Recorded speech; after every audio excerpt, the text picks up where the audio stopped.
di dunia, ya. Segala sesuatu yang kalian pelajari di dunia itu sejatinya adalah kalian sudah mempelajari isi-isi dari Al-Quran. Karena dalil pertama dari adalah Al-Quran. Maka jangan sampai skip, ya. Ini salah satu cara kita untuk apa? Mengamalkan Al-Quran. Juga bahwa Tuhan adalah Allah. Di sini. Jadi teman-teman, apa yang kita pelajari dari kisah Ashabul Kahfi, bahwa seorang remaja iman ini ya, adalah iman yang kita harus ngapain sih sama Al-Quran? Pertama teman-teman, jadi sebenarnya Ning Bagis sudah menyampaikan, cuma saya ingin minta diulang bahwa kita sebagai umatnya Nabi, itu yang paling patut untuk kita selalu syukuri adalah kita punya Quran. Kita punya Quran ini harus punya syukur. Kenapa? Kita punya backingan hidup. Paham backingan hidup nggak? Pegangan hidup. Kalau bisa, umat muslim itu punya prinsip apa-apa Al-Quran. Ini dawuh Gunung Kolo dulu di Lirboyo. Bayi Maftun bin Bastul Birri berulang kali dawuh. Jadi santri itu kalau bisa punya jiwa yang apa-apa Al-Quran. Mohon maaf, santri itu kalau dia nggak menghafal, baca Quran kalau tidak ada halaqah kira-kira baca nggak? Kalau nggak diwajibin kira-kira baca nggak?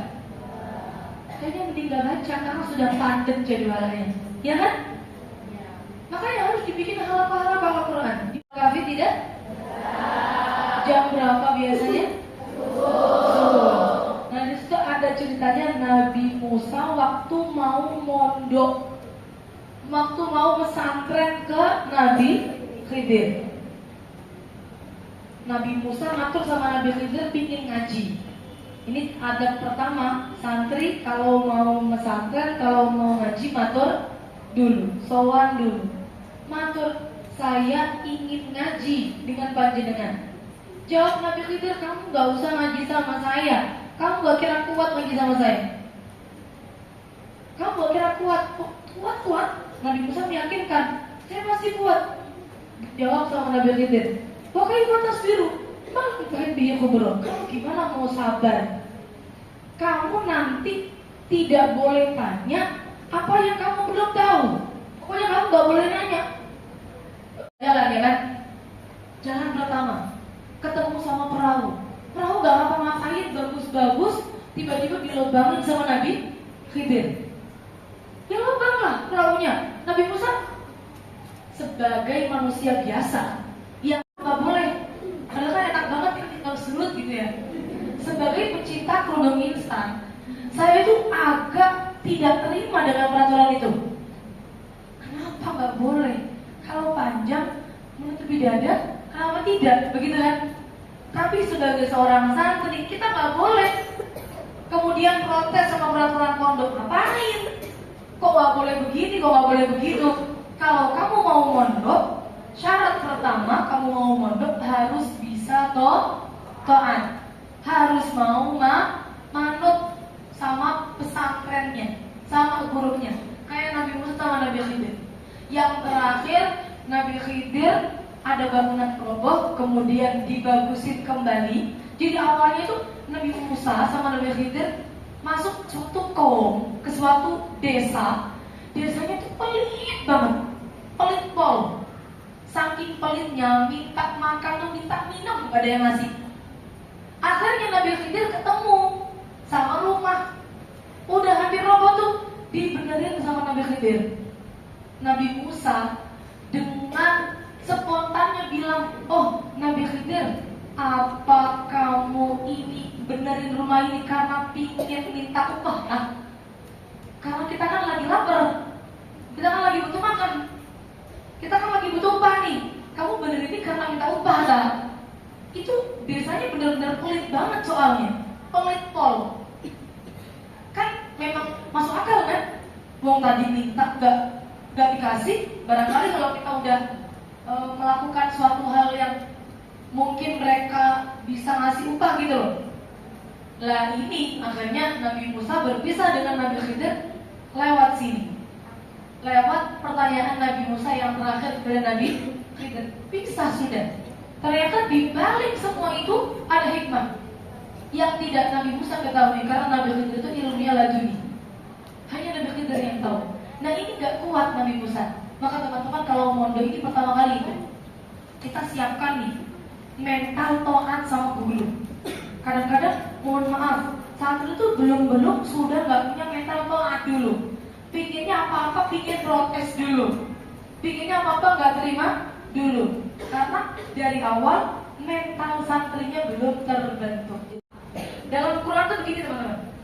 Saya pernah ngaji kepada Yai Musta'in. Beliau termasuk salah satu mufasir di Indonesia, dari Jombang. Beliau tuh cerita, beliau tuh dawuh dalam Quran lafaz yang disebutkan kata Quran itu nanti menggunakan isim isyarah hadza. Hadza itu tujuannya untuk menunjukkan dekat atau jauh. Di sini belajar nahwu nggak? Nahwunya apa? Imriti udah? Imriti ya? Belum? Apa? Imriti sudah? Jurumiyah? Ada yang sudah, ada yang masih jurumiyah? Sudah belajar di sini? Pakai hadza. Contoh, inna hadzal qur'ana. Itu pakai hadza. Tapi kalau nanti menggunakan lafaz kitab, pakainya dzalika. Dzalikal kitabul la raiba fi. Begitu. Dan yang lainnya. Ternyata di balik itu faidahnya adalah, hikmahnya adalah supaya kita ini mendekatkan diri kepada Al-Quran dan mendekatkan Al-Quran kepada diri kita, kepada kehidupan kita, kepada masyarakat kita. Itu faedahnya. Kalau dilihat dari namanya faidah siakul kalamnya Quran. Jadi kenapa kok pakainya hadza, kenapa kok pakainya dzalika, itu kalau dalam tafsir ada alasannya begitu, dari mufassir seperti itu. Maka cara mendekatkan diri kepada Al-Quran yang paling mudah dengan cara membaca baju. Kalau nggak mau minjem, kalau nggak mau minjem baju nggak datang. Berarti sohib bukan? Bukan. Sohib itu ya kalau misal kita sedih ada, kalau misal kita bahagia juga ada. Itu namanya sohib. Maka Quran syafi'un li ashabi itu bukan khusus untuk orang-orang yang hafal aja, bukan.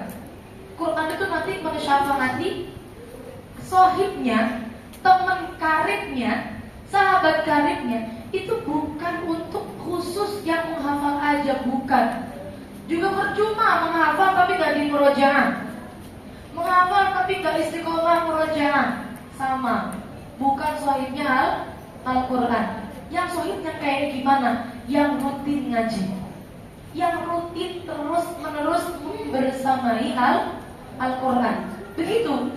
Maka dari itu, kalau misal teman-teman di rumah, di pondok, wajib hukumnya kita mewajibkan diri kita punya namanya wazifah baca Quran, minimal sehari selembar.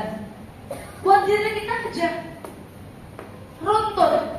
Karena dalam adab membaca Al-Quran itu baiknya runtut dari awal sampai akhir. Saya mohon maaf teman-teman, saya punya dulu teman di pondok itu kalau baca Quran maunya baca surah Yusuf aja.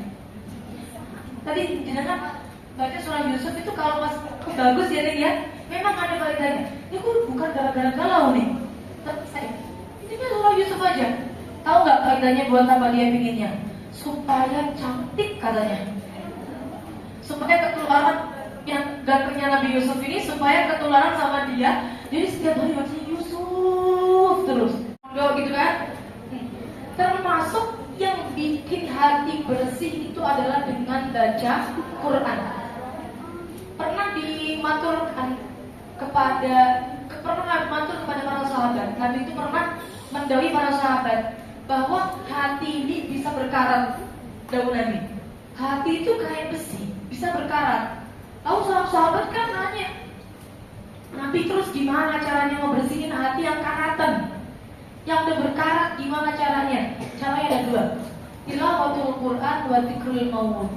Ada dengan baca Quran, ada dengan zikrul maut, ada dengan mengingat kematian. Maka kita kalau bisa baca Quran, efeknya sebenarnya bisa membersihkan hati, bisa melunakkan hati. Teman-teman, dalam pesantren kita kalau mau ngaji, persiapan paling utama menurut Syekh Maki Nasr dalam kitab Maya Ta'ala bil Quranil Majid adalah mempersiapkan hati, mempersiapkan niat. Niat itu tempatnya di hati. Dahulu beliau termasuk mempersiapkan niat adalah memutus segala hubungan, segala hal yang menyibukkan pikiran kita dari ngaji. Ini kadang-kadang yang belum siap, teman-teman santri. Jadi mohon maaf, santri kan masih ada aja ya. Kadang-kadang kita pondok paksaan orang tua, mohon maaf. Saya bukan kemudian tidak cocok begini, enggak. Saya juga mondok dulu karena disuruh orang tua. Kalau di keluarga pulau cerita ya teman-teman ya. Di keluarga saya ada dua tipe, mertua saya dengan orang tua saya. Kalau orang tua saya teman-teman, kalau ibu saya, anaknya supaya mau ngaji, cara didiknya itu pakai doktrin, pakai di sounding dari kecil. Dari mulai saya nggak paham apa itu ngaji, dari mulai saya nggak paham apa itu mondok, Umi itu udah bilang berulang kali, kamu habis lulus SD nanti menghafal Quran, kamu habis lulus SD nanti mondok. Itu kita nggak terasa di doktrin. Ya udah kayak dibilangin terus makanan sehari-hari. Berulang kali dibilang kayak gitu. Pindah kemana sekolahnya? Gak mau pindah. Soalnya habis ini mau mondok tanpa paksaan karena sudah ada doktrin. Berbanding terbalik dengan keluarga suami saya yang kebetulan adalah sepupu saya sendiri. Iya, saya kebetulan dapat sepupu sendiri teman-teman. Sepupu. Jadi suami saya itu sepupu. Jadi abahnya suami saya itu paman saya. Beda, karena tidak ada doktrin dari kecil. Anak-anak itu kalau mau lulus SD diancam. Makanya ancaman kalau zaman sekarang anak-anak diancam kayaknya kabur ya. Kalau zaman dulu diancam gini. Katanya camat paling sering cerita begini, Ahmad, kalau kamu gak mau mondok, kamu nyari uang sendiri. Abunya gak mau ngasih makan kamu. Begitu, kamu nyari makan sendiri, nyari uang sendiri. Kamu harus mau ngaji kalau mau dapat uang, kalau mau makan bareng di rumah, kalau makan sendiri. Ancamannya begitu. Oh, camat dengan polosnya kalau cerita dalam hati itu bilangnya begini, ini orang tua macam apa begini? Kok ngancem anaknya begitu loh maksudnya. Ya tapi karena belum paham. Padahal dalam fikih orang tua itu kalau anaknya sudah balik, kok nggak ngaji, udah nggak ada kewajiban apapun. Kewajiban apa? Itu ada kalau yang mau ngaji. Dalam fikih begitu teman-teman. Kalau teman-teman ngaji Fathul Qorib, dalam syarahnya ada insya Allah. Saya pernah baca ini dalam kitab Tausyih kalau tidak salah. Kan hutan gitu, banyak macan, anak kecil kan takut ya kan. Jadi begitu ancamannya. Sekarang kayaknya kalau anak sekarang digituin kayaknya gak mau mondok nambahan. Diancam gak mau mondok nambahan. Maksud saya apa? Ngaji itu bukan kemudian hal yang bisa kita demokrasikan, tidak. Kita wajib soalnya. Oh, saya gak pingin ngaji lah. Pinginnya gak usah ngaji aja, gak bisa. Kalian kalau jadi sekarang kalian di pesantren harus bersyukurnya berkali-kali lipat. Kenapa? Kehidupan kalian di Jakarta, kalian mau ngaji, itu syukurnya harus 3 kali lipatnya orang yang di Kediri mungkin yang mau ngaji.